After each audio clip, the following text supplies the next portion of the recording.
Pre firmu Volkswagen Slovakia pracujem už 16 rokov, pracujem pre lisovňu ako team leader nástrojárov a na pozícii som druhý rok.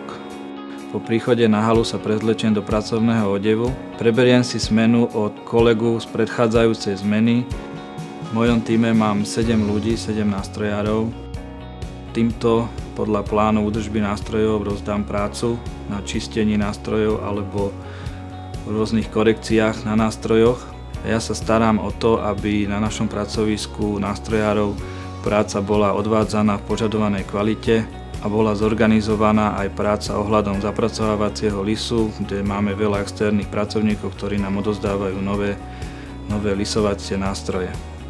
Práca nástrojárov je typicky údržbárska 12-hodinová smennosť. Začíname 2 dní ráno o 6:00, 2 dní na nočnú, takže o 6:00 večer. A potom ďalšia smena ma čaká o 4 dní. Pracovisko nástrojárov je špecifické tým, že je to ťažká prevádzka. Nástroje majú veľmi veľkú váhu v tonách, pohybujú sa od 20 až do 50 tón. K preprave týchto nástrojov používame 2 mostové žeriavy. Jeden má nosnosť 80 tón a druhý 70 tón. Na kontrolu opravených nástrojov máme k dispozícii zapracovávací list, v ktorom si môžeme vyskúšať správnosť opravy a údržby tohto nástroja, aby nástroj bol pripravený do výrobnej linky v 100% stave. Na tejto práci ma baví práca s tímom, práca s ľuďmi.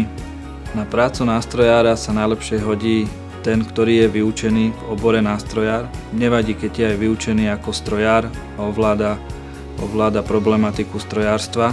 Je výhodou, keď má skúsenosti so zváraním a vie pracovať na obrábacích strojoch, ako je fréza, sústruh, brúska a vie pracovať precízne a zodpovedne.